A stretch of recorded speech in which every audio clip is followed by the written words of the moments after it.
Welcome everyone to Coaching the Session. My name is Michael Rearden, and I'll be your mindset coach today. And today we're going to be talking about homeschooling, public school, private school, which one is going to be the best for your kid. And if you don't have any children yet, which one is going to be maybe the safest route if you do have kids later on, or if you have any nieces or nephews or cousins that are younger, which school is going to be the best for them. Now, that's going to be up to debate because there's pros and cons for each one. But there is a way that we can understand that the school system can be of a benefit to our young minds, our children. And we have to understand that. So we're going to be doing that today in this episode. If you're new to the podcast, please like, comment, subscribe, and to share this audio and our video, and especially to parents at this time who are thinking about homeschooling their children. And there's a lot of stuff going on in the world where there's going to be maybe indecent things happening in the schools where things we wouldn't show children, we're showing them. And it's kind of like everything is game now, right? Everyone should be accepted. You're big, you're beautiful. All of these different things are happening. You know, you can be a boy, you could be a girl, you get to choose whatever you want. You have so much freedom. And that sense of identity is created toward the end of our development. And if we have people influencing that type of development or that type of identity, then guess what? We're going to move in that direction. Now, more than ever, more people are identifying as the opposite gender just because. Now, we're not going to make this episode about that. Today, we're talking about how homeschooling is kind of like on the rage now. But that's the reason where there's so much opinion in the schools. There's so much maybe pop culture in the schools where what's popular, this is popular, so let's do it. That public schools are reigning there. Private schools are a little bit more structured, so they're not going to allow that as much because that's just private school for you. And then homeschooling, you get to teach your kids how you want to teach them, so you don't have to teach them anything that you don't want to. And then, of course, you can keep them safe from other areas that might be detrimental to their success and their whole mindset and well-being. So today I'm going to be bringing on Kristy Houle. She is going to be a former educator like myself, and she's going to be a mother of 3, and she has done homeschooling. And she talks to us about her journey with homeschooling. And you would think that a teacher who has taught 10 plus years in the school system should be able to teach homeschool. Now, we do talk about it in the episode, but homeschooling is a different beast. And we do have to understand that, yes, there's good and bads to having them in public school, having them in homeschool, and having them in private schools. You have to weigh out what's going to be best and what's going to work best for you. Without further ado, let's get into that interview with Kristy and myself and learn what's the difference between homeschool, private school, and public school.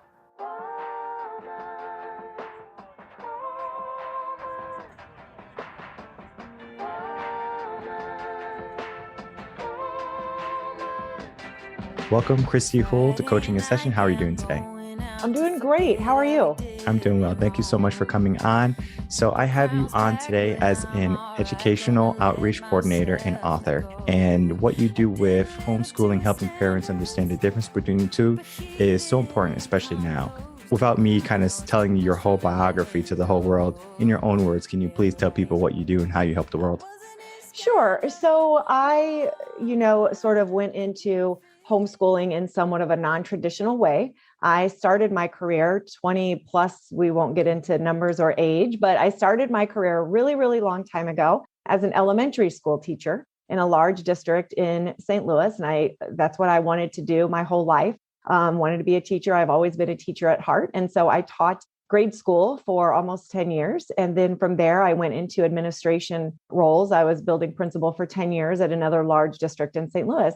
And I was really on my way to hopefully being superintendent, being in central office, because that's really where my heart was public education and just educating children in general. I have 3 children of my own. And around about the time when I was getting ready to finish my doctorate degree in 2015, my youngest son was diagnosed with language developmental delays in language and speech. He was too young at that time for an actual diagnosis of autism, which he did receive later.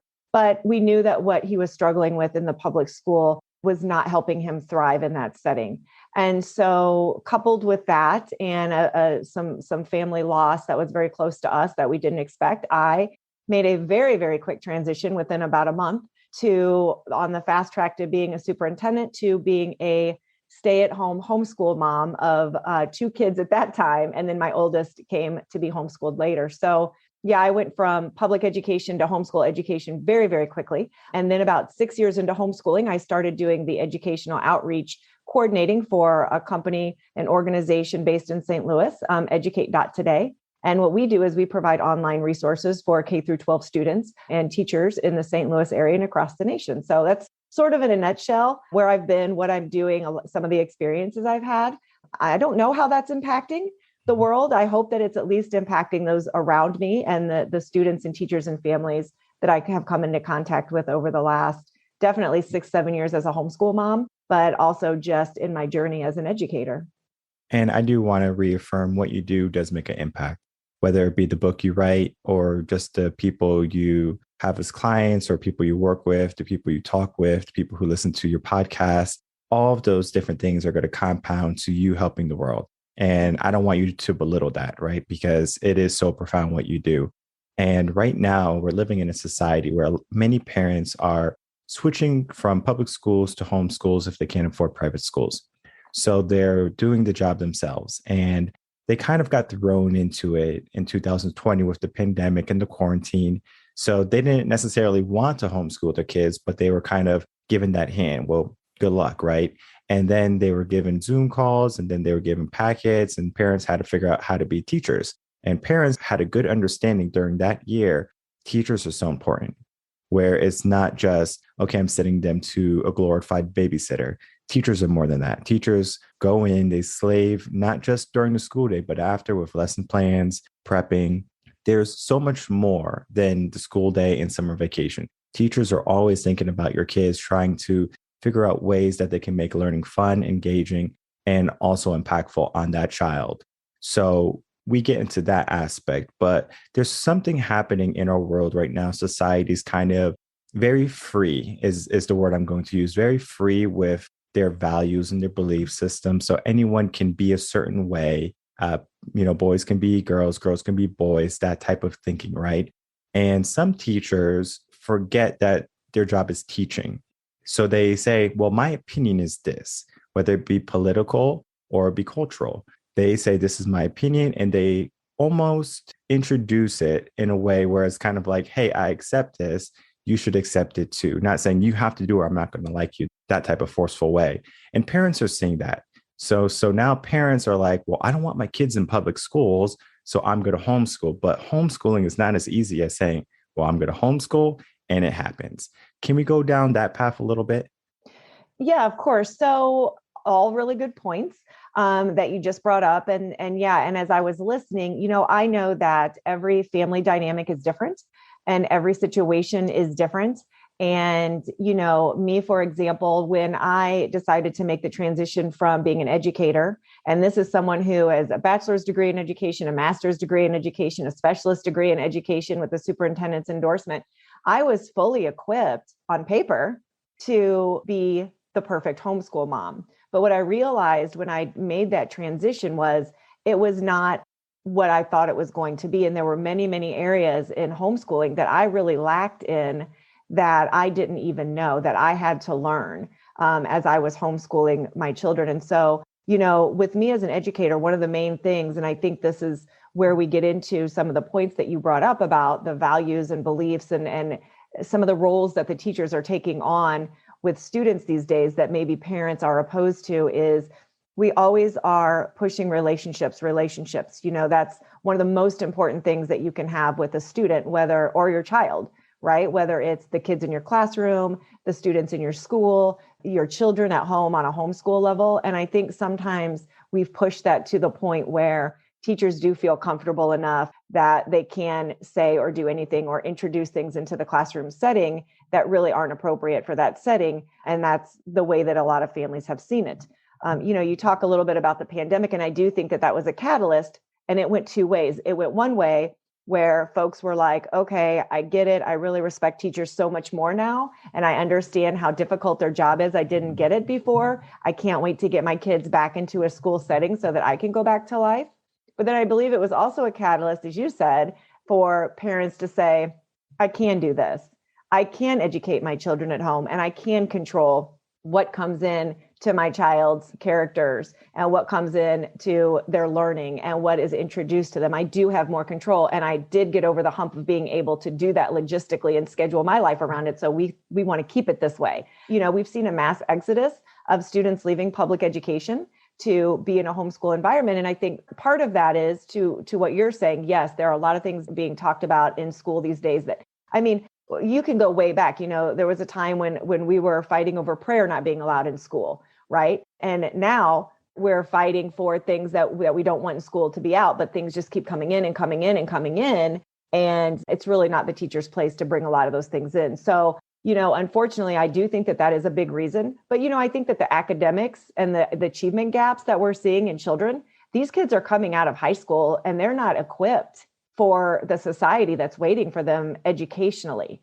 There's so many children that are coming out of high school that can't even tell you how many continents there are, that can't tell you what countries border the United States, that can't tell you when, we fought the Civil War or for civil rights. And so I think we're pushing a lot of things into the school system that maybe aren't as important or really isn't the place for children. And we're forgetting to really educate them along the way. When I was finishing up my years of teaching, because I'm a former educator also, I saw a lot of standardized testing, a lot of assessments, things like that. Nothing wrong with assessments to figuring out where they are to help them get to where they want to be. But just seeing a first grader just so stressed out, just like, wow, like they're first graders, right? They want to dance, they want to be free, and they're told to be quiet for 7 hours and literally have a test. And just seeing them like, because I did music. So they would come in and you would just see them just like drained, like their soul was gone. And I was just thinking, I was like, there has to be a better way than, putting them through this type of testing. And we had some standardized testing and we had some assessments growing up, but it wasn't to this degree where it is today. It has ramped up over the years. I would say in the past 20 years, it really has ramped up on how much we test our children. It could be a funding thing, right? Like if they produce, then it's like, okay, they can get funding, or it could be, okay, we need to get some data so we can figure out what they need. But it always seems like they get this data and then they just adjust to where the kids are. So for example, CDC came out, I believe it was early this year, where they dropped the childhood developmental standards. Maybe not a big deal to some people, right? But for me, my parent brain, my teacher brain is thinking, is like, why can't we get back to that standard of where we had expectations, where we had guidelines, where we followed the curriculum, and we held everyone to that high standard? Now it's kind of like, well, everyone gets a trophy, everyone is going to do good. And then, yes, when they do graduate from high school, they're not equipped to handle the adult world. And that was one of the factors that caused me to leave teaching and then start my coaching business, because I do youth mentoring for young minds. So I am going to be working with kids that are either in high school or exiting high school, and then some college, where we're talking about, well, let's figure out what direction we need to go in. And then once I get a good understanding of what they would like to accomplish, then I give them the skills that they need that they didn't get from their school, from their parent, whatever it be. But I want them to be equipped, because what I saw in the school system was people growing up, and as they were growing and going up in the ages, they were slowly getting to adulthood, but they weren't getting any more equipped for that job. So that's why many people go out, they don't know anything about finance. They'll go get all these student loans. They don't realize that that money has to be paid back. And now we have a basically epidemic of student loans and everyone trying to get it forgiven, where the responsibility is gone. There's so many things that can be spoke about how we're progressing, and it's leading us to a more fragile society. Yeah, I would definitely agree with that. And just listening to you talk, just first going back to assessments, I, obviously was in the world of giving the state assessments every year and all of the, the hype before the assessment would go out and the rules and the this and the that. And it kind of was getting to the point where people were losing their jobs over these assessments, and people were, being, instead of working as a team in a school, we were seeing teachers against each other because, the teachers were so worried about getting their classes to score proficient or higher on these assessments. But when you look at the statistics of the graduation rate as compared to the proficiency on these state exams, there's such a large gap where we're graduating everyone, we're passing everyone on to the next grade level, the next grade level, the next grade level, but we can't get our children to pass assessments. And so that just sort of goes to show you that there is a big problem with not only the way that we assess students. I've said this on many, many podcasts, and I will say this all day long. I'm not a proponent of grades. I do not think that the current grading scale is appropriate for children at all. I don't think that giving them A's, B's, C's, D's, and F's are helping them to be successful. I think it's teaching our children to lie and to cheat and to do what they have to do to get the grade, and it means nothing to them. And it's not a true assessment of their mastery of a concept. So I've never been a big proponent of grades for many, many years, but we're still treating the school system as we did when school systems began in the industrial age. Everyone's a cog on a wheel, and you're going to the next grade level regardless of what you've learned or what you haven't learned. And it's up to the child to then try to catch up, And I feel for teachers. I don't want this to be, teachers are doing everything wrong, because they're doing the best they can in a system that has not progressed with the generation of children that we currently have. We're not using appropriate technology in schools, but yet we're assessing them to death with paper and pencil, and their world is technology. And so we just have not quite caught up the system of education. And a lot of that is because we are so financially bound by government and state resources and funding that, it's kind of like the ball and chain. We have to do what we've been told to do in order to get the funds to continue to have kids be able to be in our schools. And so I think folks are just starting to see the light on some of that. Like you said, a lot of kids are coming out not knowing what they want to do or how they can even do it because of the lack of the mentor skills that you're providing for people, the lack of counseling, the lack of classes that actually lend themselves to that career. I have my oldest son just graduated 2 weeks ago, and he wanted to go into law enforcement. And he has since changed his mind because of the civil unrest and things that have happened in our country over the last couple of years. He no longer thinks that that's a good career choice for him. But before he made that decision, he was a senior before he made that decision, and he hadn't been offered one course or done anything in his high school career that lended itself to criminal justice as a career, or like you're talking about, finances, banking, how to keep a budget. So they need to step it up when it comes to giving kids the skills they need for the careers that are of today. And also another component of education is parents. Parents have to understand that just sending your kid to school is not some magic formula for them to know everything that they need to know. Parents, you should be educating your children also. Mm-hmm. When I was thinking about having you on, I was like, homeschooling, public schools, and then mixing the two, right? Kind of like getting the best of both worlds, because there's so much good from both. And then there can be some negativities and drawbacks, I guess, from both too. For example, homeschooling, you might not have that peer-to-peer type of interaction for that whole school day, where you would maybe just have clubs where you have soccer practice or football practice. You would get to interact with the peer group, but in school, you get to interact with the peer group all day long. They get that type of development where they're able to interact more with their peers.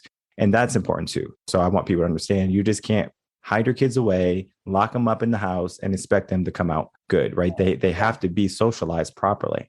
Like you said, I think, and I'm sorry, I'm just so, what you just said is so important, because we treated our situation per child, per situation. We are not, in our family, we're not a one size fits all. I have 3 children. They're all very different. Their needs are very different. Their abilities are very different. Their personalities are very different. And so when families are making these decisions, you have to look at your child, right? And so when we started homeschooling, we had my younger 2 children here. And as they grew and matured and got older, my middle son, who's going to be a freshman in high school this year, around about end of 6th grade, I started to notice that he needed more.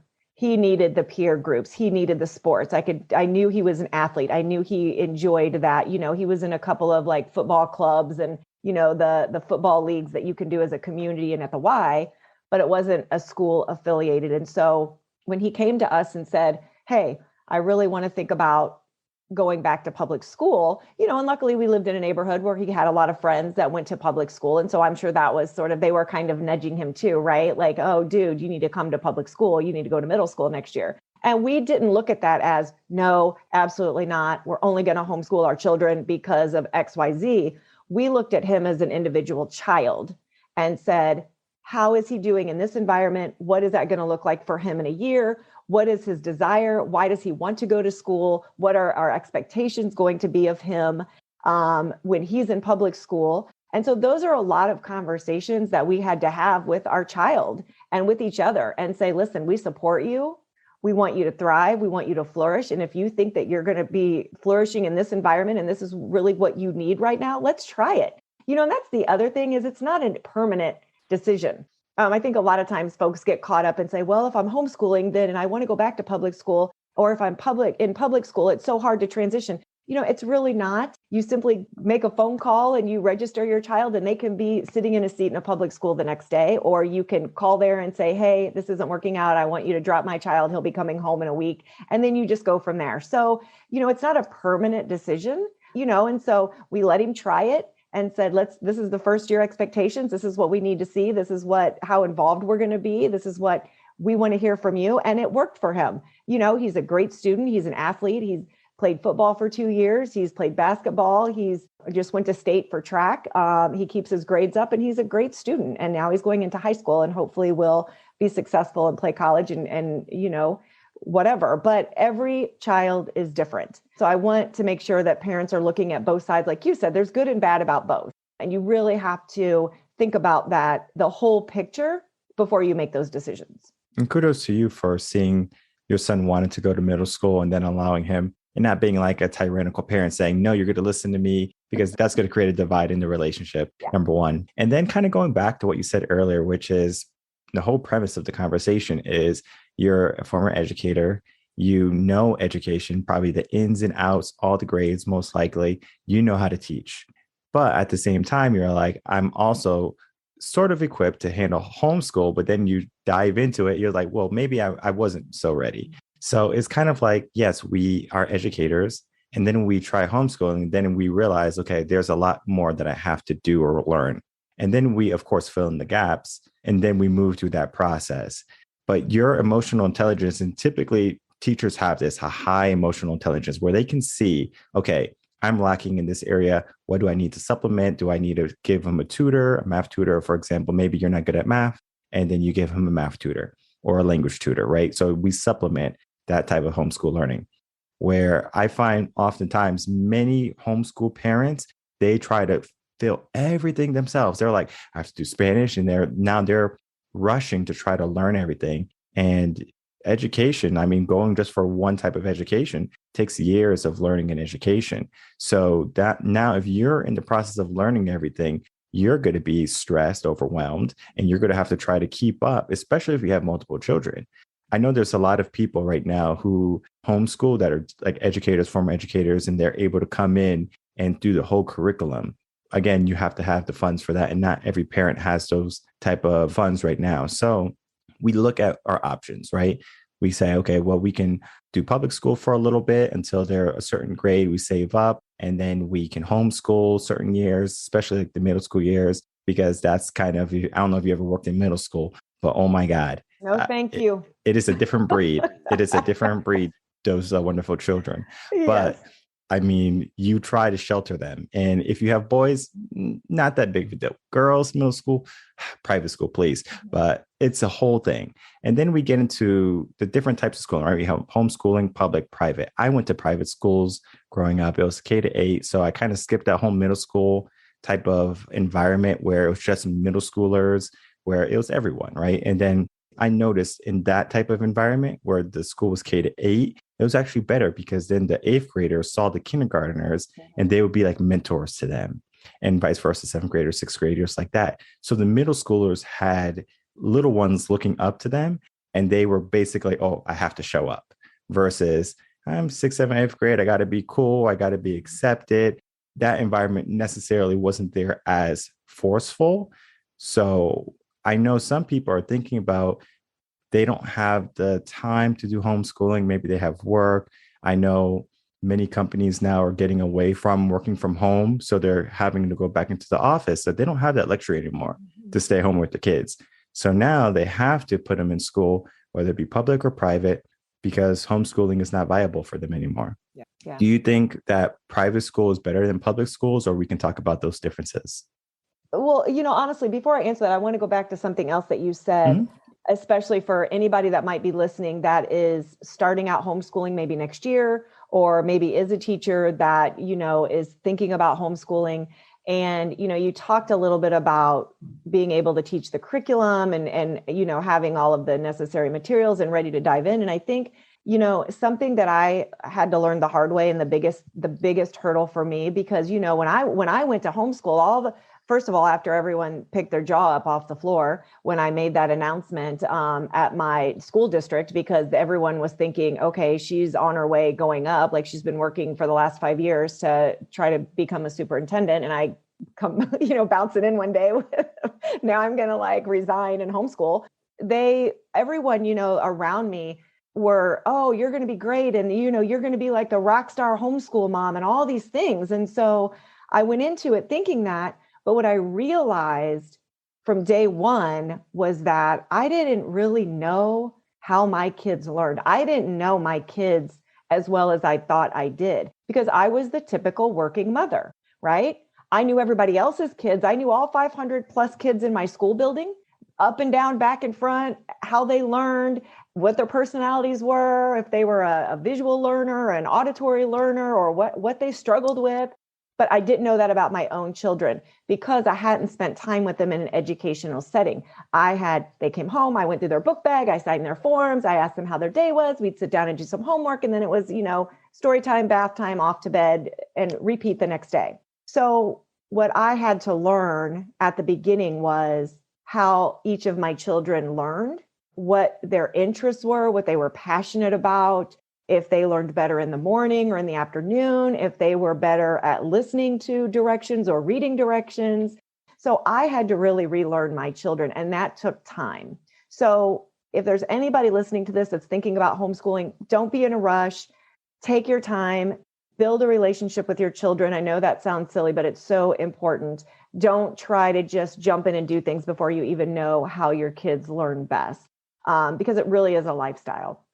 So, but once I figured that out, took a long time. It took a lot of tears. And my husband, who works from home as well, would come up and say, what's going on? I'd be crying or frustrated or, in the kitchen upset. And the kids just weren't doing the workbook pages that I gave them or whatever. And he's like, you have literally just replicated the public school system. That's all you've done.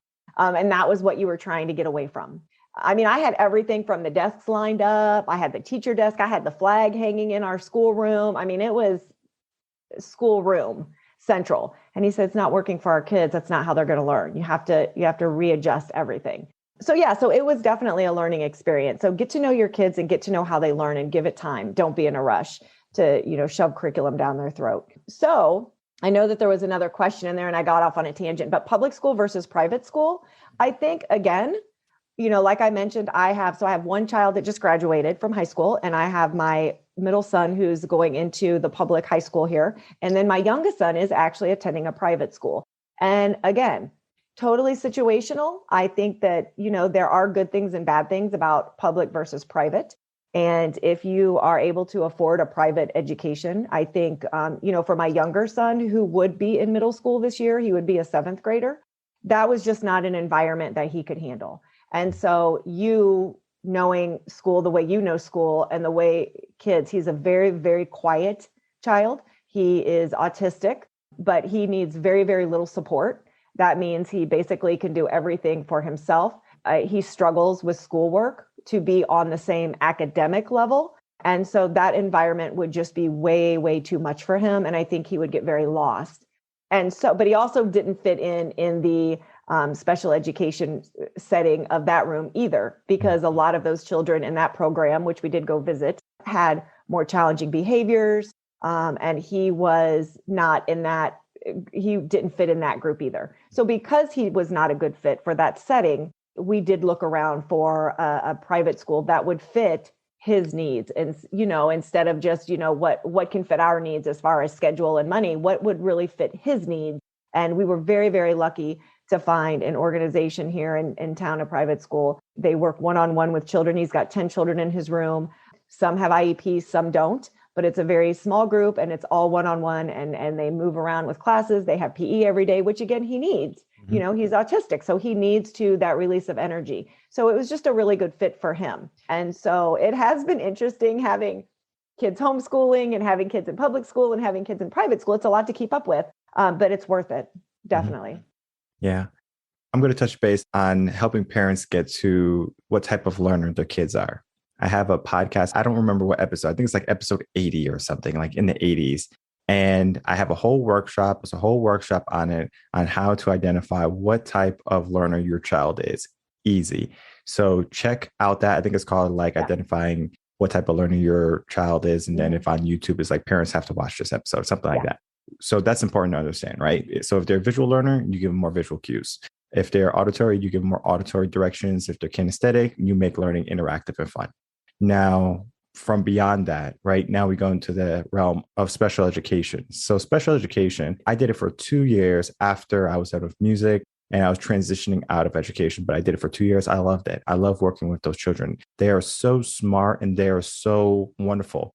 And everyone who gets this misconception of someone who has autism or who has an IEP in special ed, that they're somehow inferior, which is so far from the truth.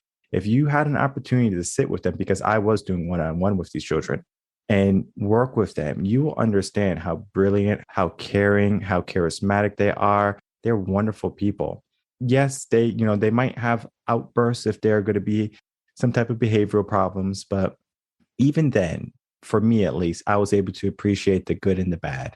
I understand where they are. If they need some more support, that's my job. I want to support them. I want to help educate them. And for me to be that support system for them, it takes a lot. It does take quite a bit. And I remember one time, this is my first year in special education, where there was a teacher, wonderful teacher. She was on top of her game. And there was just one student. He was super aggressive. And one day he just lost it for some reason. And he just ripped up everything in the room. And I remember after the fact, she was calm during the whole fact and everything. But when everything is said and done, at the end of the day, she had to let loose. So the tears came. It was all her lesson plans, all the hard work she did. But the next day, she just started over, right? So she rebuilt. Teachers, again, kudos to all the teachers out there, especially ones doing special education, because it does take quite a bit of patience. And parents typically have lower patience levels with their own children.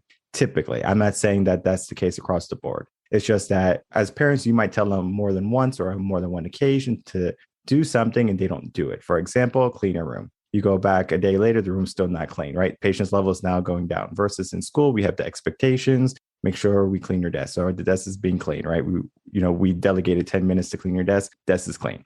It's just different, right? It's just a different dynamic between a teacher and a parent. And then giving a student a teacher who's going to be individual with them is going to be so much more impactful for that child. And then especially taking them out of a negative environment like middle school. Not saying that all middle schools are bad, but it's just the hormones and the emotions are so haywire. It makes for learning and peer engagement very interesting. It's the word I'm going to use, interesting. And so if you have a student who needs that extra care, they're going to be outcasted. They're going to be ridiculed in your typical public school, middle school. I hate to say that, but that's what's going to happen. It's because they're looking for peer acceptance and they don't care who they put down. If they can make themselves feel a little bit better, because that's where their mind is at that time in their life, they don't care who they hurt. So even though they might be sweet kids at home, at school, if they see someone who is maybe in special education or something like that, they might look down on them to some degree. And I mean, it just depends on the upbringing, I think more so than the kid itself. And then maybe a little bit about the peer group. So if he's hanging around kids who always make fun of kids like that, then of course they might kind of jump on the bandwagon. But then at the same time, parents, number one, parents, you have to be there to teach your kids how to be caring, loving, compassionate, all of those things that help them later on in life. And you think that, you being there for them, being caring, being understanding, they don't pay attention. They do. Everything you do, they pay attention to. So if you're on your phone and you say, I'm busy, not now, they paid attention to that. Because when you do want them to come talk to you, they're going to have that same idea in their head. I'm busy, not now.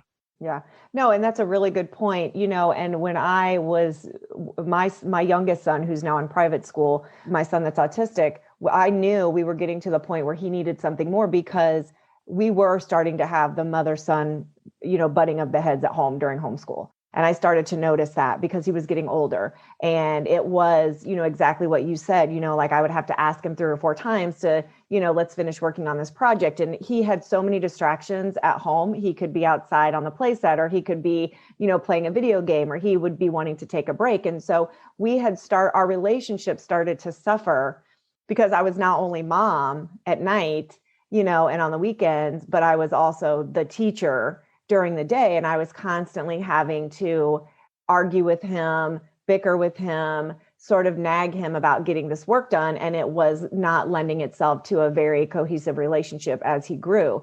And so that was another reason why we started to look into a private school for him, because I knew that he needed more than what I was capable of giving him. He needed a new environment. He needed more peer relationships that were positive. And sometimes, and you mentioned this a little bit earlier, you can't do it all. I always was looking for extra resources. I was always looking for extra help. I was always reading books, reaching out to community organizations, getting on mom groups of forums of parents that were dealing with some of the same things, asking for help. None of us can do everything good all the time.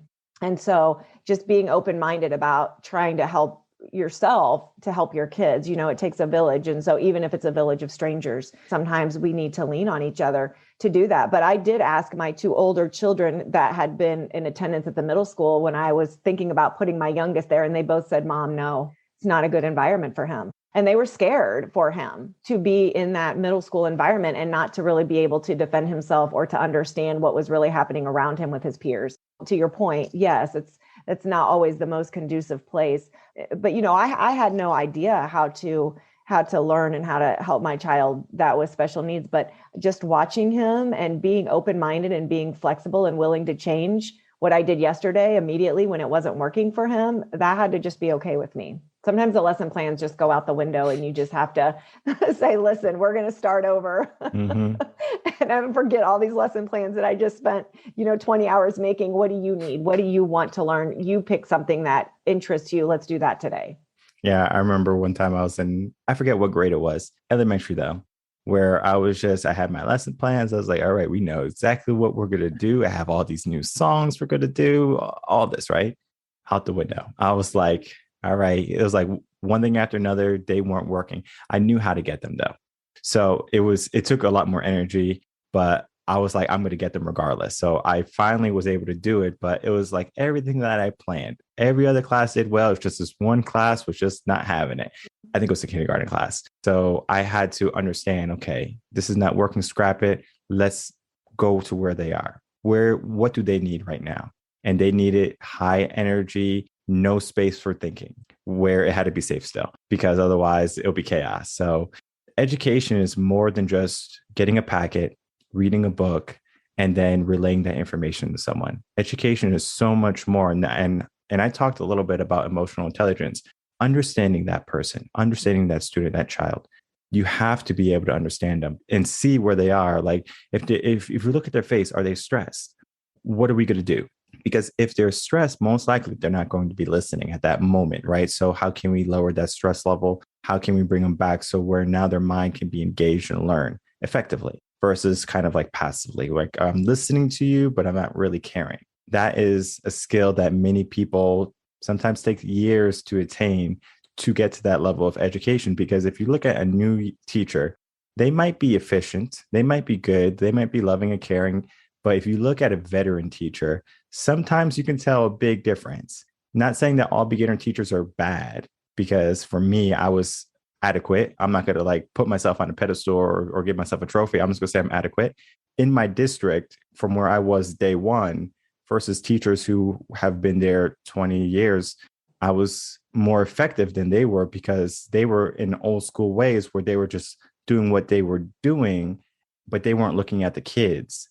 Me, I looked at the kids. I was like, what do they need? And then how can I relate that to the curriculum? Because then I was speaking their language per se. And then it has made teaching and the management of the classroom a lot more easy.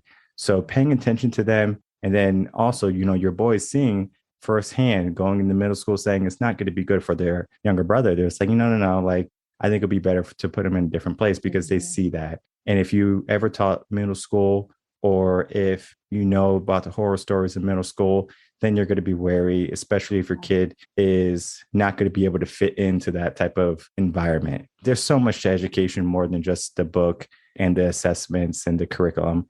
It requires a mindfulness to be there, to understand the kid and to understand your situation.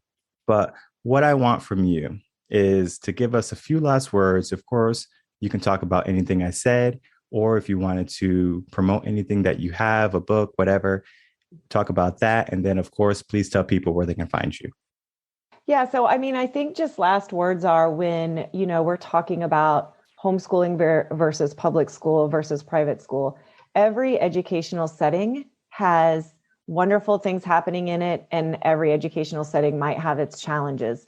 But I think if we continue to focus on student and child success, teaching to the whole child, and sort of sometimes the adults just need to get out of the way and let the children learn and how they're going to learn, and that we all sort of come together, whether you're a homeschool parent, a public school teacher, or a private school teacher. I think that we all have the same goal, which is to raise this generation of children up to be able to be successful citizens of this country, and just to continue to make it, a wonderful place to be, and just to be successful and have impact on others in their lives as they grow.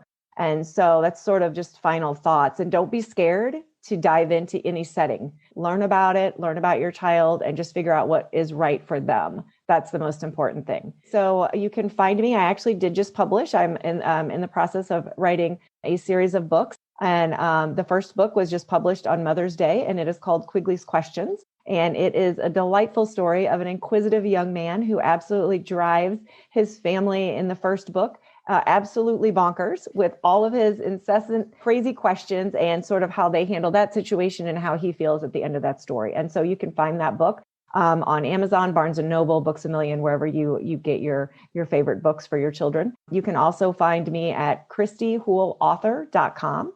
is a website where you can get in touch with me, reach out to me. I love to talk to people about anything that might be on their mind, help them. I also do school visits for author reads, and just come and talk to teachers about different things. You can also find my podcast, the Classroom Matters podcast, on the educate.today website. Or you can also just search for the Classroom Matters podcast, and you'll find a lot of really cool educational topics on there as well. Perfect. And congratulations on your book. I know how much work and effort it takes to publish a book, and then to continue writing more books too on that. And then, of course, being a mother, a lot of work. So kudos to you for that. Of course, all the links that you just shared with me are going to be in the description box below. So anyone can easily find your podcast, find your book, find your website, and then, of course, reach out to you, especially if they're a parent and they're trying to figure out and navigate through the realm of maybe going from public school to homeschooling, or just saying, I want to be better equipped to handle homeschooling. Do you have any advice or tips? And then they can kind of reach out to you and then go from there. But I would like to thank you so much, Kristy Houle, for coming on Coaching in Session. A huge pleasure. Thank you so much. It was really fun to be here, and it was a wonderful conversation. Thank you so much for all the work that you're doing in your journey as well.